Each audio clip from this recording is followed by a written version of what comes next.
பக்தியொலி நேயர்களுக்கு அடியேன் கோவிந்த பட்டரின் கோடானு கோடி நமஸ்காரம். 10/1/2025 எதிர்பார்த்து கொண்டிருந்த வைகுண்ட ஏகாதசி அன்னைக்குதான். வைகுண்ட ஏகாதசி அன்னைக்கு காலையில 4 மணிக்கு எழுந்திருங்க. உங்க வீட்டுல பூஜைகளை செய்யுங்க. 4 மணிக்கு எழுந்திரிச்சு குளிச்சுட்டு 5 மணிக்காவது உங்க வீட்டுல பூஜையை ஸ்டார்ட் பண்ணுங்க. எப்படி நீங்க ஆரம்பிக்கணும்? இந்த வைகுண்ட ஏகாதசிக்கு எல்லாமே விரதம் இருப்பீங்க இல்லையா? ஏகாதசி விரதம் அப்படின்னு ஒண்ணு இருப்போம் இல்லையா? அப்ப நீங்க என்ன செய்யணும்? பூஜை செய்கிறவர் யாராவது நீங்க விரதம் இருந்தீங்கன்னா நீங்க எந்த பிரசாதத்தையும் சாப்பிட வேண்டாம். ஆனா நீங்க நைவேத்தியம் பண்ணி எல்லாருக்கும் கொடுக்கணும். என்ன நைவேத்தியம் பண்ணணும்? வைகுண்ட ஏகாதசிக்கு ஸ்பெஷல் என்ன? பொங்கல் தான் ஸ்பெஷல். அடுத்தது வைகுண்ட ஏகாதசிக்கு அதிரசம் ஸ்பெஷல். உங்களால அதிரசம் செய்ய முடியல, முதல் நாளே செஞ்சிடணும். செய்ய முடியலன்னா பரவாயில்ல, வாங்கிக்கோங்க. யாருக்கிட்டையாவது உங்க வீட்டுக்கிட்ட யாராவது வீட்டுல ஆர்டர் பண்ணுவாங்கல்ல, ஹோட்டல்ல வாங்குறத விட நீங்க வாங்கினா நல்லது. இல்ல யாருமே இல்லைன்னா பரவாயில்ல, வாங்கிக்கோங்க, ஒன்றும் தப்பு கிடையாது. வாங்கி அந்த அதிரசத்தை ஒரு தாம்பாளத்துல வச்சு பொங்கலை வச்சு பெருமாளுக்கு நிவேதனம் பண்ணணும். இல்ல எங்களுக்கு அங்கெல்லாம் வாங்க முடியாதுங்கிற போது எங்களுக்கு ரொம்ப ஆச்சாரம், நாங்க அதிரசம் எல்லாம் வாங்க மாட்டோம், செய்யவும் முடியாது அப்படின்னு நீங்க சொன்னீங்கன்னா சிம்பிளா ஒன்னே ஒண்ணு சொல்லித்தரேன், செய்யுங்க. அதுவும் பெருமாளுக்கு பிடித்தமானது. என்ன செய்யலாம்? கொஞ்சோண்டு சர்க்கரை பொங்கல் செய்யலாம் வைகுண்ட ஏகாதசி அன்னைக்கு. இல்ல சர்க்கரை பொங்கல் முடியல, பொங்கல் தான் பண்ணிட்டேனே, வேற என்ன பண்ணலாம் அப்படின்னா, அவுள் இருக்குல்ல, அவுள் வித் நாட்டு சர்க்கரை, அவுளை நாட்டு சர்க்கரையில போட்டு நல்லா கலந்துருங்க. இலுப்பச்சட்டியில கொஞ்சோண்டு நெய் ஊத்திக்கோங்க. முந்திரி பருப்பு திராட்சை வறுத்துண்டு இந்த நாட்டு சர்க்கரையோட கலந்த அவுளை அப்படியே தூக்கி இலுப்பச்சட்டியில போட்டு நல்லா ஃப்ரை பண்ணுங்க. ஃப்ரை பண்ணோன்னா சூப்பர் ஆயிடும். கருக விடக்கூடாது, நல்லா ஃப்ரை பண்ணும். ஃப்ரை பண்ணிட்டு தனியா எடுத்து வச்சுக்கோங்க. அதிரசம் செய்ய முடியாதவங்க எல்லாம் ரைட்டா, இதை எடுத்து வச்சுட்டு பெருமாளுக்கு நிவேதனம் பண்ணுங்க. கிடுகிடுன்னு பண்ணுங்க. அன்னைக்கு எல்லாத்தையும் பண்ணிட்டு அந்த அவுள் பொங்கலையும் எல்லாருக்கும் கொடுத்துட்டு நேர கோவில் போயிருங்க. ஏன்னா பரமபத வாசல் திறப்பு, வைகுண்ட வாசல் திறப்பு ஒண்ணு இருக்கு. அந்த திறக்கும் பொழுது பெருமாளுடைய கூட நீங்க வந்துடணும். எந்த கோவில்லையுமே நிறைய பெருமாள் கோவில் நடக்கும். வைகுண்ட ஏகாதசினாலே நமக்கு யார் ஞாபகம் வருவாங்க சொல்லுங்க? நீங்க நினைச்சீங்களே, யாரு?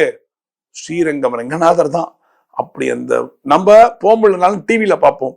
அந்த டிவியில பார்க்கும் பொழுது அந்த பரமபத வாசல் அப்படியே திறக்கும் பொழுது ரங்கநாதர் வருவார் பாருங்க, சர்ன்னு வருவார் இல்லையா? அது சேவித்தாலே ரொம்ப விசேஷம். சேவிக்கிறத விட ரங்கநாதர் பின்னாடி வரணும்.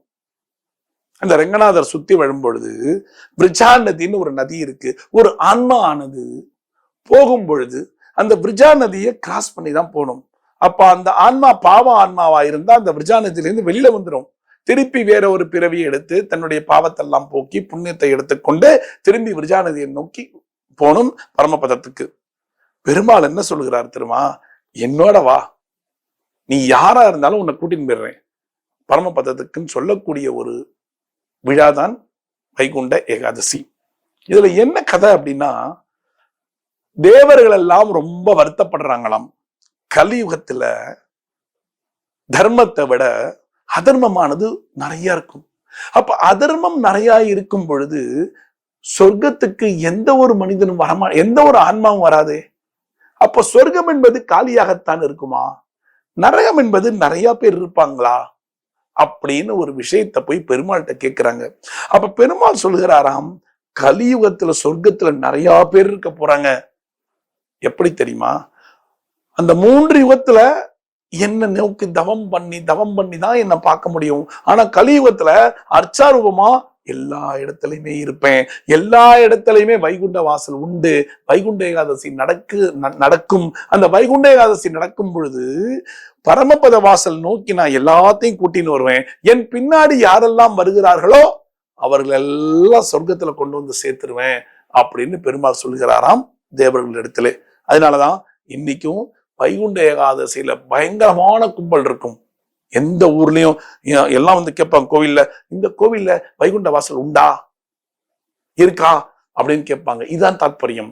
அப்ப எல்லாரும் அந்த பெருமாளை சேவித்து பெருமாள் போகும் பொழுது பெருமாள் பின்னாடியே போவாங்களாம். பின்னாடி ஸ்ரீரங்கத்துல நீங்க போனீங்கன்னு வச்சுக்கோங்களேன், மேல பள்ளி இருக்கும். அப்படியே அந்த தங்க பள்ளி அப்படியே மேல பாருங்க, பார்த்துட்டே கிராஸ் பண்ணுங்க. யமதர்மன் நிறுத்திடுவானா, பள்ளிய பாத்தியா? பார்த்தேன், அப்ப சொர்க்கத்துக்கு போன்றுவானா. அங்க பள்ளி தங்கத்துல வச்சிருக்காங்க, அதை பாருங்க. அதை பார்த்துட்டு நீங்க பெருமாளுடைய போனா சொர்க்கத்துக்கு போயிடலாம். அதனாலதான் வைகுண்ட வாசல் இன்னைக்கு ரொம்ப விசேஷமாக இருக்கு. உங்க வீட்டுல செய்யுங்க. உங்க வீட்டுல பிரசாதத்தெல்லாம் செஞ்சுட்டு நேர கோவில் போங்க, பெருமாளோட போங்க. போக முடியல, கும்பலா இருக்கு. ஸ்ரீரங்கத்துல 2 லட்சம் 3 லட்சம் பேர் இருப்பாங்க, போக முடியாது. என்ன பண்றது? ஒண்ணும் பண்ணாதீங்க. அன்னைக்குள்ள போய் அந்த பரமபத வாசலை மிதிக்க ட்ரை பண்ணுங்க. 10 நாள் இருக்கும் ஓப்பன்ல. அன்னைக்கெல்லாம் போறதை விட வைகுண்ட ஏகாதசிக்கு போறது ரொம்ப விசேஷம். சரி, அப்ப அந்த பெருமாளோட போகும்போது கிராஸ் பண்ணும்போது ஒண்ணு வேண்டிக்கோங்க. இனி வரும் காலங்களில் அறிந்தும் அறியாமலும் எந்த பாபத்தையும் செய்யக்கூடாது அப்படின்னு வேண்டின்ட்டுதான் அந்த வாசலை தாண்டணும். அப்படி தாண்டினா அந்த வேண்டுதலானது பெருமாளிடம் போய் சேர்ந்து உங்களை நல்ல மனிதனாக ஆக்குவார் என்பது நிதர்சனமான உண்மை. ஸ்ரீரங்கத்துல மட்டும் இல்ல, எந்த ஊர்ல எல்லாம் வைகுண்ட வாசலை மிதிக்கிறீங்களோ, மிதிக்கிறதுக்கு முன்னாடி நீங்கள் வேண்டிக் கொள்வது இதைத்தான். ரைட்டா? அப்ப இந்த வாசல்ங்கிறது எவ்வளவு பெரிய விசேஷம் இல்லையா? என்னைக்கு வருது? 10/1/2025 அன்று வைகுண்ட ஏகாதசி. காலையில ஏந்திருங்க, உங்க வீட்டுல பொங்கல் பண்ணுங்க, அதிரசம் பண்ணுங்க. முடியலன்னா நான் சொன்ன அவல் வித் நாட்டு சக்கரை நெய்ல வறுத்து இடுங்க. எல்லாருக்கும் கொஞ்சம் கொடுங்க. நேர போயிடுங்க கோயிலுக்கு. பஜனை நடக்கும், எல்லாம் நடக்கும். பஜன்ஸ் எல்லாத்தையும் பாருங்க, காதுல கேளுங்க. உங்களுடைய ஸ்ட்ரெஸ் எல்லாம் போயிடும்.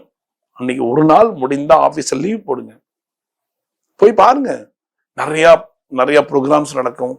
அதெல்லாம் போய் அத பஜன்ஸ் எல்லாம் காதுல கேட்க கேட்க மனசு ரிலாக்ஸ் ஆயிடும். எல்லா கஷ்டங்களும் ஓடி போயிடும். எங்க பார்த்தாலும் ஒரு பக்கம் பார்த்தா ராம ராம ராம ராமன் பஜன்ஸ் பண்ணிட்டே இருப்பாங்க, இன்னொரு பக்கம் பார்த்தா கோவிந்தா நாமங்களை சொல்லி பாட்டு பாடி ஆடுவாங்க. நீங்க பாருங்க, பார்த்துட்டு வாங்க, அவ்வளோ ரிலாக்ஸா இருக்கும். ஆடலும் பாடலும் நம்மளுடைய இதயத்தை லேசாக வைக்கும். முடிஞ்சா ஆடுங்க, இல்லாட்டி ஆடாதீங்க, வேண்டாம். ஏன்னா ஹார்ட் ப்ராப்ளம்லாம் நிறைய பேருக்கு இருக்கு. அதனால பாருங்க, பார்த்தாலே போதுங்க கண்களால். என்னால முடியாது சாமி, நல்லா பாருங்க, காதால கேளுங்க நாமங்களை. அங்க போய் உட்காந்து வச்சு செல்போன் பேசாதீங்க, நாமங்களை கேளுங்க. என்ன பாட்டு பாடுறாங்க, என்ன இது பாடுறாங்க, அவங்க ஆடுறது எப்படி ஆடுறாங்க, அப்படியே பாருங்க. கண்களை பார்க்க பார்க்க பார்க்க இதயம் ரொம்ப லேசாயிடும், ஸ்ட்ரெஸ் ஓடி போயிடும். இதெல்லாம் பக்தி மூலியமாக ஸ்ட்ரெஸ்ஸை குறைக்கிறதுக்கான வழி. ரைட்டுங்களா? வைகுண்ட ஏகாதசி கொண்டாடுங்க. கொண்டாடதாங்க தெய்வம். கொண்டாடுறீங்களா? உங்க வீட்டுல பிரசாதம், கோவிலுக்கு போங்க, வாசலை மீதிங்க, அங்க இருக்கக்கூடிய பிரசாதத்தை சாப்பிடுங்க, வீட்டுக்கு வாங்க. நான் ஏகாதசி விரதம் இருக்கிறேன்னா தயவு செஞ்சு எதையுமே சாப்பிடாதீங்க. சாப்பிடாம வீட்டுக்கு வாங்க. துவாதசி அன்னைக்குதான் சாப்பிடணும். பண்றீங்களா? ஹாப்பியா இருங்க, சந்தோஷமா இருங்க. நம்ம சொர்க்கத்துக்கு போகணும், எந்தவித பாவமும் பண்ணாம. ரைட்டுங்களா? சொர்க்கத்துக்கு போலாம். உங்களுக்கு காத்து கொண்டிருக்கிறது சொர்க்கம். மீண்டும் ஒரு சாஸ்திர சம்பிரதாயத்தில் நான் உங்களை சந்திக்கிறேன். பக்தி ஒளி நேயர்களுக்கு கோவிந்த பட்டரின் கோடானு கோடி நன்றிகள்.